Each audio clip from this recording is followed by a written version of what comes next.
Pareho lang naman silang Korea. Pero bakit ganun? Kailangan pang hatiin at magkaroon ng kanya-kanyang leader. Anyari?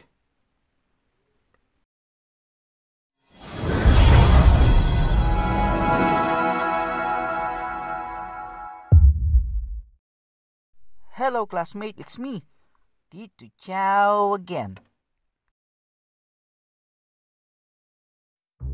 Hindi pwedeng ikaw na nanonood nitong video na to ay hindi alam ang bansang Korea.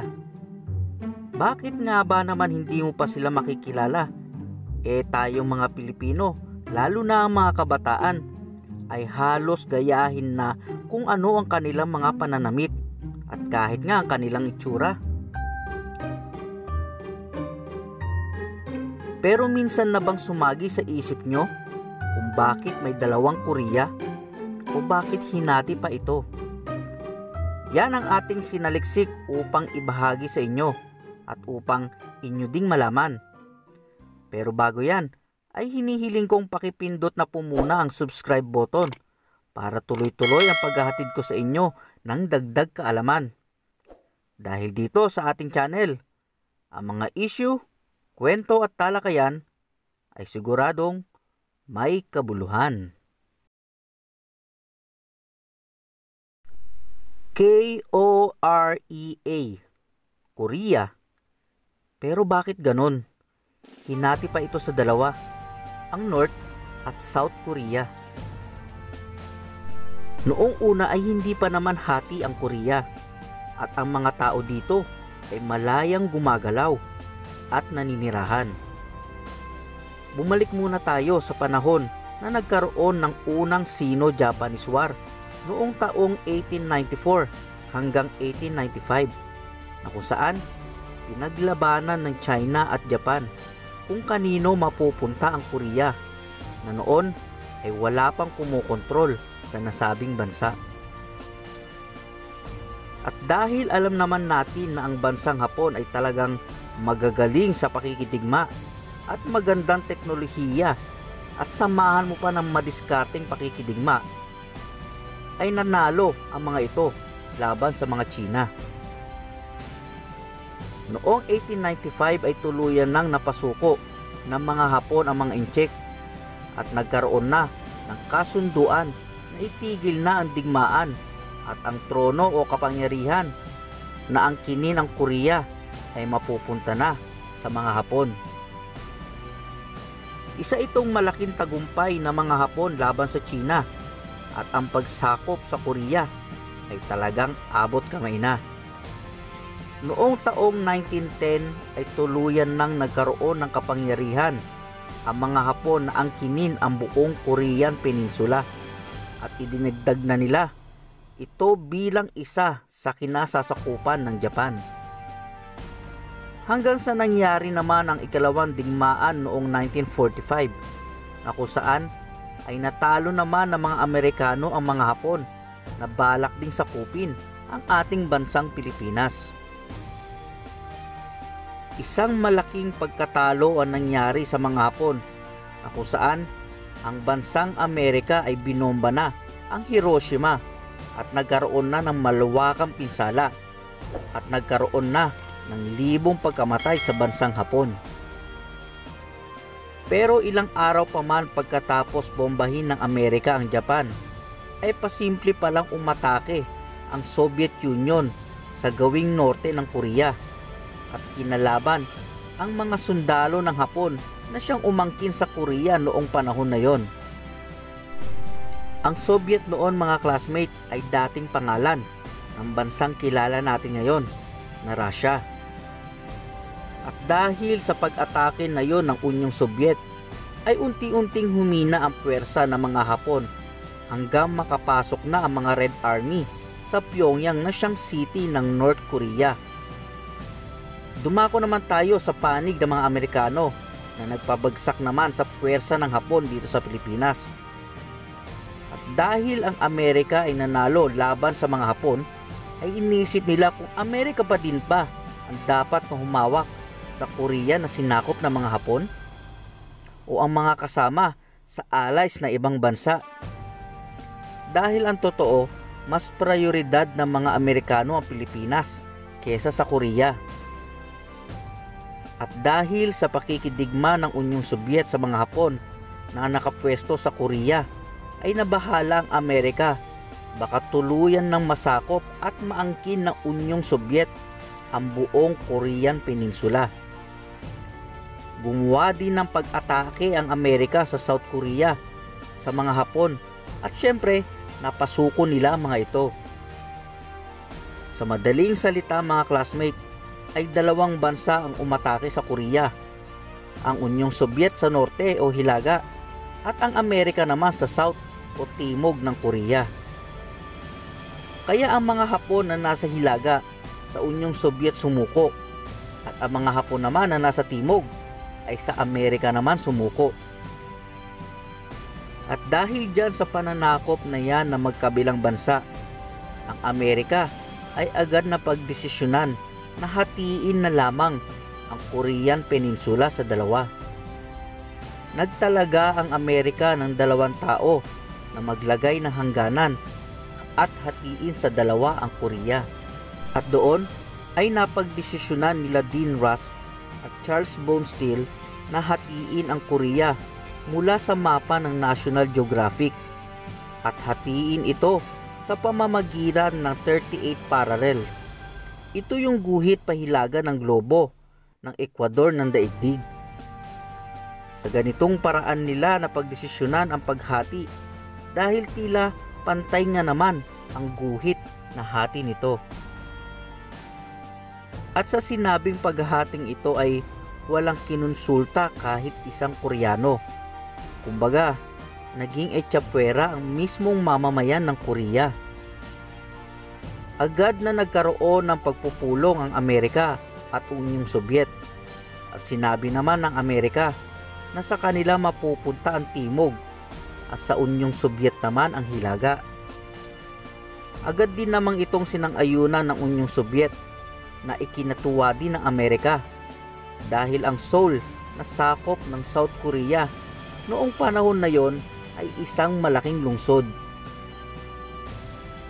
Matapos na masakop ng Amerika at Unyong Sobyet nang hiwalay ang Korea at ang hilaga ay sa Unyong Sobyet at ang timog naman ay sa Amerika, ay nagtalaga na din sila ng kanya-kanyang mga tao na mamumuno sa hinating bansa. Si Syman Rhee na isang anti-communist leader ang tinalaga ng Amerika para pamunuan ang South Korea. Si Syman Rhee ang unang naging pangulo ng South Korea noong taong 1948. Gaya nga ng nabanggit ko na si Syman Rhee at isang anti-communist leader ay unang naging hakbang nito ang buwagin ang mga komunista ng South Korea. Sa hilagang parte naman ng Korea ay iniluklok si Kim Il-sung ng Unyong Sobyet bilang bagong supreme leader ng North Korea. Si Kim Il-sung ay dating kasama at opisyal ng Red Army ng Unyong Sobyet at may magandang record bilang opisyal sa pakikidigma. Naluklok siya bilang leader ng North Korea sa kapangyarihan ng Unyong Sobyet noong taong September 9, 1948. Sa kanyang pamamahala ay mas pinairal nito ang kapangyarihan bilang isang komunista at sa utos na din ng leader ng Soviet Union na si Joseph Stalin na gawing komunismo ang North Korea dahil ang Soviet Union na humahawak sa North Korea ay isang communist country. Si Kim Il-sung bilang isang leader ay tinalo pa nito ang saranggola ni Pepe sa tayog ng kanyang tingin sa sarili at kinilala niya ang kanyang sarili at pinakalat niya sa buong North Korea na siya ay isang great leader. At para sa kanya ay dapat siyang sambahin. At speaking of tayog, mula nang umupo itong si Kim Il-sung ay sunod-sunod na din ang pagpapatayo nito ng kanyang malalaking bantayog o rebulto sa buong North Korea. Kaya itong si Kim Il-sung ay isang Diyos na ang pagkilala ng mga mamamayan dito sa kanya. Ang totoo, kung tutuusin, ay magkakaroon sana ng kasunduan ang dalawang bansa na pag-isahin na lamang ang Korea at huwag nang hatiin noong taong 1948. Subalit, kahit ang Amerika at Unyong Sobyet ay magkaalyado noong panahon na yon, ay wala silang tiwala sa isa't isa. Dahil ang inisip ng Amerika na kapag pinag-isa ang Korea ay baka mas manaig ang komunismo at hindi demokratiko na gusto nila. At inisip naman ng Soviet Union na baka demokratiko naman ang manaig at hindi komunismo na gusto nila. Sa madaling salita, salungat ng paniniwala sa pagpapatakbo ng bansa ang dalawang bansang ito. At dahil magkaiba ang kanilang paniniwalang politikal na kung saan ang North Korea ay komunismo at ang South Korea naman ay demokratiko o kapitalism, ay palagi nagkakaroon ng labanan ng nahating bansa sa mismong border nito. Hanggang sa ang hidwaang ito ay lumawak na noong 1950 na kung saan ay tuluyan na nagkaroon ng malawakan digmaan ang dalawang bansa na tinawag na Korean War. Naging bunga ito ng pwersahan ng sakupin ng North Korea ang South Korea sa pamumuno ni Kim Il-sung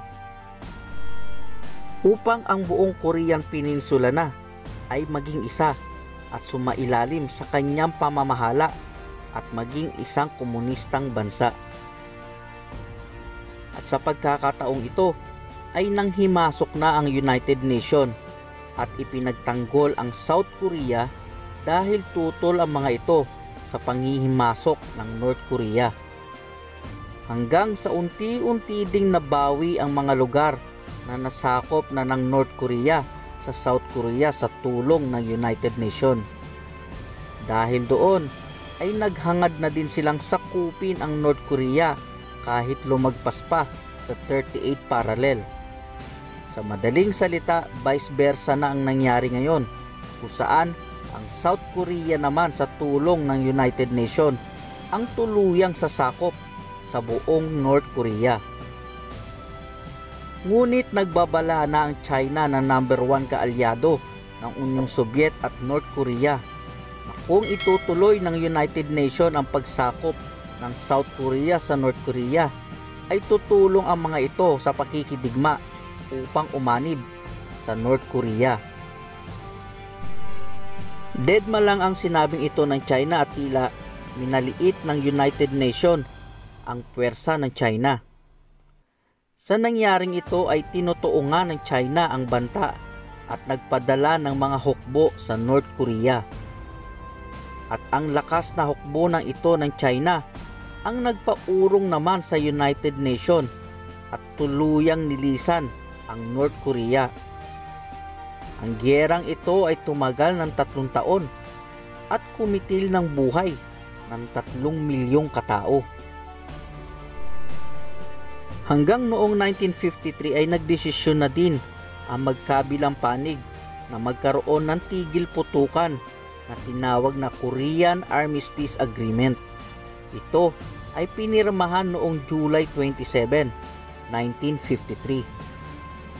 Ngunit ito ay tigil putukan lamang at hindi tuluyang pagtatapos ng Korean War.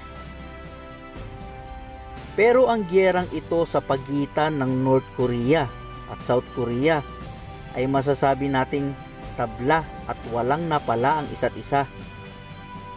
Dahil nanatiling hati pa rin ang Korea sa dalawa na pinamumunuan na magkaibang paniniwala. Kasabay ng nasabing pirmahan ay binago nila ang border o hatian ng nasasakupan. At nagkasundo ang magkabilang panig na magkaroon ng demilitarized zone upang maproteksyonan nila ang kani-kanilang border, kung saan mayroong isang lugar na may lawak na 4 na kilometro at haba na 250 kilometers sa mismong border at binabantayan ng mga militar na magkabilang bansa. Ginawa din nila ito upang maiwasan ang pag-o-over the bakod ng ibang mamamayan upang makalipat sa kabilang panig ng Korea. Ang border na ito sa Korea ay masasabi nating isa sa tensyonadong border sa buong mundo. Maliban na lamang noong 2018 kung saan ay nagkasundo na ang magkabilang panig na tapusin na ang Korean War na nagsimula pa noong 1950. At ang dalawang leader na ito na si Kim Jong-un ng North Korea at Moon Jae-in ay makikitang nagkita sa mismong border at nagkamay.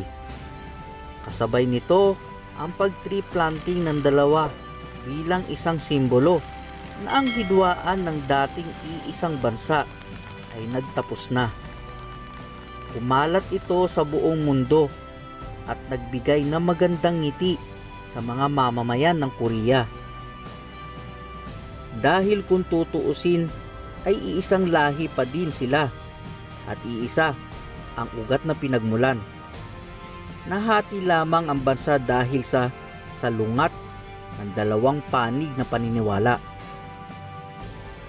Hanggang dyan na po muna ang ating subject sa araw na ito, at kung nakapagbigay po uli ako sa inyo ng bagong kaalaman, ay pakipindot naman po ang like button at pakisabay na din po ang subscribe button kung bago ka pa sa ating channel. Dahil dito, ang mga issue, kwento at talakayan ay siguradong may kabuluhan. Muli po, maraming salamat po sa inyo mga classmate.